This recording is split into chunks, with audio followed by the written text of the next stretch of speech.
करायचं, आपल्याला चांगल्या पद्धतीने आपले विचार मांडता आले पाहिजे समाजासमोर. आपल्या मनामध्ये आपण जे खूप वाचतो, प्रचंड वाचतो, माणूस हा प्रचंड वाचतो, माणसाच्या मेंदूची प्रचंड क्षमता आहे, याच्यामध्ये आपण खूप खूप काय काय भरत असतो. परंतु ते भरत असताना त्याला जर वाट नाही फुटली तर ते डोक्यामध्ये म्हणजे साठा होऊन काहीच उपयोग होत नाही. तर ते वाचा मिळून देण्याचं, तुमच्या विचारांना वैचारिक वाचा मिळून देण्याचं जे काम आहे या क्लासच्या निमित्ताने होतं. 2022 साली कनसे सरांना मी कुठेतरी ॲडव्हर्टाईज पाहिली, त्यानंतर फोन केला, म्हटलं सर असं असं आहे तुमचं, हे पाहिलं मी आणि मी तुमच्या क्लासला जॉईन करू इच्छितो. सर म्हटले काय हरकत नाही, रविवारी या, रविवारी 10 वाजता इथं या. आल्यानंतर मग आमची पहिली मिटिंग झाली. त्यांनी विचारलं मला, तू सध्या काय करतोयस, तुला भविष्यामध्ये काय करायचं आहे आणि तुझी आत्तापर्यंत कितपत तयारी आहे. सगळ्यांप्रमाणे मी इथं आलो, भाषण एवढं काय करता येत नव्हतं आणि नंतर हळूहळू सरांचं व्यक्तिमत्वही भरपूर लोकांनी उल्लेख केला, साधं नाही.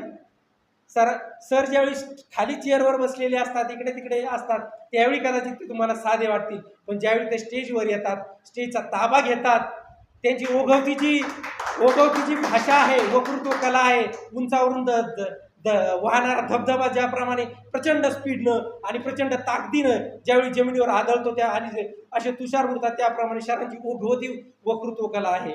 कोणताही विषय असो, ओघवती वक्तृत्वशाला त्यातलं ज्ञान, एखाद्या कदाचित काही गोष्टी काही वेळा अशी भाषण करण्याची परिस्थिती येते की त्या क्षेत्र त्यांचं नाहीये, परंतु त्या क्षेत्रातही सहज 10-15 मिनिटं सहजपणे हातभार होतील अशा प्रकारे चांगल्या पद्धतीचं भाषण ते करू शकतात. त्यांची क्षमता आहे आणि त्यांची क्षमता म्हणजे फक्त 1-2 वर्षाचं नाहीये, त्यांनी लहानपणापासून आपल्या जिभेला दिलेली धार आहे. मला तर वाटतं आपण दसऱ्याला आपण सर्वजण घरी गाडीचं पूजन करतो, पुस्तकांचं पूजन करतो, सर कदाचित त्यांच्या जिभेचं पूजन करत असतील, तिला धार लावण्याचं काम करत असतील. आणि सर हे म्हणजे तुमच्यातल्या खूप चांगल्या क्वालिटी आहे. कधी कधी काय होतं की आता मी व्यक्ती म्हणून आहे, पण तुम्हाला समोरचा कधी आपल्याला वाटतं की माझ्यात कॅलिबर आहे की नाही, माझ्यात ती गुणवत्ता आहे की नाही, खरंच आहे की नाही. तुम्ही कोणाला भेटता, लोकांकडून जाणून घेण्याचा प्रयत्न करता की आपल्यात काय आहे.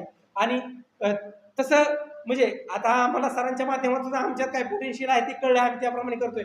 पण सर तुमच्यातही प्रचंड पोटेन्शियल आहे, त्याची तुम्हालाही जाणीव आहे. फक्त तो प्रसंग येणं गरजेचं आहे. युद्धाचा प्रसंग कधीही येऊ शकता. एक तर सर तुम्ही ऑलरेडी तयार आहात, चांगल्या पद्धतीनं तयार आहात, तुम्ही धार करून ठेवलेली, तुमचे शस्त्र निपजून ठेवलेले, तर फक्त ती वेळ येणं गरजेचं आहे, ती संधी येणं गरजेचं आहे. आणि संधी कधी कुणाची कधी येईल सांगता येत नाही. बराक ओबामाची 40व्या वर्षी तो राष्ट्राध्यक्ष झाला आणि त्यातून जो बायडेन 80व्या वर्षी राष्ट्राध्यक्ष झाला. टाइम झोन, अमेरिका आपल्या 10 वर्ष मागं आहे, याचा अर्थ अमेरिका आपल्या मागं आहे का? नाही. अमेरिकेचा टाइम झोन वेगळा आहे. सर तुम्ही वेगळ्या टाइम झोनमध्ये आहात. तुमचाही टाइम झोन 100 ह्या भाषण क्षेत्रात तर तुमचा आहेच, तुमचाच काय म्हणतात त्याला, याच्यामध्ये तर तुम्ही प्रवीण आहातच, पण तो तुमचं जे भविष्यामध्ये तुम्ही जे पाहिलेलं स्वप्न आहे, ते स्वप्न एक दिवस असा येईल, तो हिऱ्याची पारख करणारा कोणीतरी ज्वारी समोर येईल आणि त्याला त्याच्यात तुमच्यातलं पोटेन्शियल दिसेल आणि निश्चितच तुमची वाटचाल डायरेक्ट शून्यातून तुम्ही डायरेक्ट गगनाला गवसणी घालाल, असा आम्हाला आशावाद आहे, असं आम्हाला वाटतं. आम्ही अजूनही विचार करतो की सरांचं एवढं प्रभुत्व आहे, सरांच्या हातून एवढे चांगले विद्यार्थी घडतायत, नगरसेवक आहेत, आमदार आहेत, सगळे ट्रेनिंग घेत आहेत, तरीही सरांना म्हणावा असं राजकारणामध्ये म्हणजे संधी कदाचित येत असेल किंवा जाणीवपूर्वक कधी काय होतं की समोरच्या माणसाचं पोटेन्शियल जाणलं तर लोक जाणून बुजून दुर्लक्ष करतात. ही व्यक्ती जर आपण आणली तरी आपलं बुज बसू नये, अशा पद्धतीने कदाचित तसंही असू शकतं. परंतु सर निश्चितच तुमचा एक दिवस येईल आणि तुम्ही ते जगाला सिद्ध करून दाखवाल की तुमच्यामध्ये जे पोटेन्शियल आहे. कारण ही 1 वर्षाची साधना नाहीये, ही 1 वर्ष सर ज्यावेळी इथे येऊन 10 मिनिट बोलतात, ती 10 मिनिटाची मेहनत नसते, ती गेल्या 25, 30, 40 वर्षांमधली त्यांची मेहनत आहे. खूप वेळा असे प्रसंग झालेले असतील की नदीकाठी कुठेतरी जंगलामध्ये कुठेतरी एकांतामध्ये सर एकटेच बोलतायत, एकटीच साधना करतायत. ही साधना करणं सोपं काम नाहीये. आपल्याला वाटतंय सर किती छान बोलतात, मला येईल असं मी 4 क्लास अटेंड केलं, बिलकुल नाही. त्यासाठी तुम्हाला मेहनतच केली पाहिजे, चांगलं स्वतःचं हे जीव ओतून त्या क्षेत्रामध्ये काम केलं पाहिजे.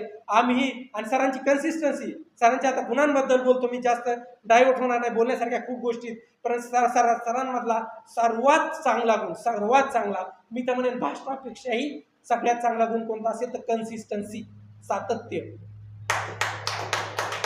ही व्यक्ती आपण इथे आपल्याला इथे येता येत नाही, आपण पुण्यामध्ये असून सर 10 वाजता इथं हजर असतात, आणि ते येतात नाशिकवरून.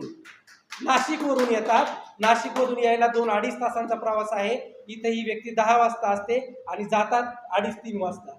आणि अजूनही त्यांची तयारी असते की अजूनही एक्सटेंड करावं, परंतु आपल्यात एवढे क्षमता नाही की सर जे भरभरून देत आहेत की आपली ओंजळ अपुरी पडते, आपलं हे फाटकंय असं म्हणावं लागेल. तर सरांचं सातत्य हे प्रचंड आहे आणि सर या सातत्यात कधीही खंड पडू नये. म्हणजे आमच्या फायद्यासाठी तर आहे तुमचं सातत्य असं, म्हणजे आम्ही येऊ नाही पण तुम्ही येत आहे आमच्यासाठी चांगलं आहे. पण तुम्ही जे सातत्य जपताय हे भविष्यामध्ये निश्चितच तुम्हाला खूप मोठी संधी देणार आहे, खूप मोठं भविष्य हे करणार आहे. आणि तुम्ही फक्त या ठिकाणीच नाही, मी खात्रीने सांगतो सर ज्यांना ज्यांना शब्द देतात तो शब्द पाळत असतील. ते जर 10 वाजता येण्याचं इथं दरवेळी कोणी येऊ नये. भरपूर वेळा असं झालेलं आहे सर, मी समीर सर तुम्ही आम्ही तिघे असायचो इथं, कधी कधी तर मी पण नसायचो, तरी हे लोक यायचे, सर बसायचे, समीर सर प्रॅक्टिस करायचे. म्हणजे हे आणि समीर सरांचंही जेवढं आपल्या सगळ्यांच्या आयुष्यामध्ये म्हणजे कणसे सरांचा हात आहे तेवढाच समीर सरांचा आहे. समीर सर जिद्दीनं रामाच्या मागे ज्याप्रमाणे लक्ष्मण असतो, अर्जुनाच्या मागे ज्याप्रमाणे कृष्ण असतो, तसं समीर सर नेहमी सरांच्या पाठीशी आहेत. आणि त्यांचं माझा पॉईंट ऑफ कॉन्टॅक्ट कधी कधी मी काय आता यायचं नसेल किंवा काय असेल तर मी सरांना डायरेक्ट मी कधीच फोन करत नाही, मी समीर सरांना फोन करतो. मला वाटतं सरांना फोन करण्यापेक्षा आपलं थोडंसं समीर सरांशी करतात, म्हणून मी नेहमी समीर सरांना. तर हे जे आणि यांच्यामुळे आपल्या आयुष्यात बदल घडतोय, हळूहळू बदल घडतोय. तुम्ही स्वतःला 4 वर्षापूर्वी तुम्हाला आरशात पहा, आपल्याला बोलता येत होतं का? आपले पाय लटलट कापत होते, आपले शब्द फुटत नव्हते. पण आज अशी परिस्थिती आहे की एखाद्या विषयामध्ये आपण अत्यंत चांगल्या पद्धतीनं, संयमित पद्धतीनं, एखादा गंभीर विषय असेल तर गंभीर पद्धतीनं, एखादा एकदम चांगला विषय असेल ज्याच्यामध्ये आपल्याला धार द्यायची आहे त्याप्रमाणे त्या प्रत्येक गोष्टीमध्ये सर आपल्याला मार्गदर्शन करत असतात. प्रत्येक गोष्टीत खाच खळगे. आपल्याला कधी कधी मला सुरुवातीला असं व्हायचं अभ्यास खूप आहे पण भाषणात आवाजात दम नाही. मी एवढ्या वेळा ऐकलं, मी ऐकून क्लासेस सोडून देणार होतो. म्हणजे पण सरांचं ते खरं होतं. आवाजामध्ये जर तुमच्या चढ उतार नसतील तर ते तुम्हाला हे दवाखान्यामध्ये माहीत आहे, जर तुमच्या हृदयाची जी ब्रिथिंग रेट आहे तो असं एका लाईन सारखा झाला म्हणजे माणूस मेला. त्याप्रमाणे भाषणामध्ये जर तुम्हाला तुमचा आवाज जर चढ उतार करता येत नसतील, गंभीर प्रसंगामध्ये गंभीर आवाज असला पाहिजे, चांगल्या प्रसंगामध्ये चांगला आवाज असला पाहिजे. प्रत्येक ठिकाणी सर इनपुट देत असतात आणि सरांचं हे फार मोठं कौशल्य आहे. सरांमधून फार शिकण्यासारख्या गोष्टी आहेत. स्टेजमध्येही पहा, आपण कसंही म्हणजे जनरली येताना येतो पण सर नेहमी अप टू डेट. कधीही असो. आमचे एक सर असायचे, खूप शाळेमध्ये असताना सांगायचे, तुमची चड्डी फाटकी असली तरी चालेल पण तिला चांगलं ठिगळ मारलेलं पाहिजे, अजिबात असं दिसलं नाही काय पाहिजे. सर तेच म्हणतात की म्हणजे सरांनी आता मग अशी सांगितलं की असं झालं तसं झालं, पण सर तुम्ही ज्यावेळी स्टेजवर तुमचा वावर असतो, तो वावर हा स्टेजवर जेवढे बसलेले माणसं आहेत ते तुमच्या प्रभावापुढे झाकळून जातात. ज्याप्रमाणे कदाचित या राजकीय क्षेत्रामध्ये तुम्ही आता प्रयत्न करत आहात, परंतु जर सध्या जरी यश मिळत नसेल, कदाचित सर ते कसलं तरी ग्रहण लागलेलं आहे, ते लवकरच ते चंद्र बाजूला होईल आणि तुमच्या प्रकाशामध्ये हे पूर्ण आसमंत उजळून निघेल आणि यात तुम्हाला पाहिजे ती भविष्यामध्ये संधी मिळेल आणि तुम्हाला यश मिळेल, हा आम्ही आशावाद व्यक्त करतो. आणि निश्चितच भविष्यात येणाऱ्या कालखंडामध्ये तुम्हाला पाहिजे तसं यश मिळेल आणि ते यशाचे आम्ही साक्षीदार असू. आणि आम्ही त्यावेळीही तुमचं अभिष्ट चिंतन करण्यासाठी असंच येऊन आणि असंच याच्यापेक्षा जास्त पोटतिडकीने बोलून तुमचं अभिनंदन करू असं तुम्हाला ग्वाही देतो आणि मी माझं भाषण संपवतो. धन्यवाद.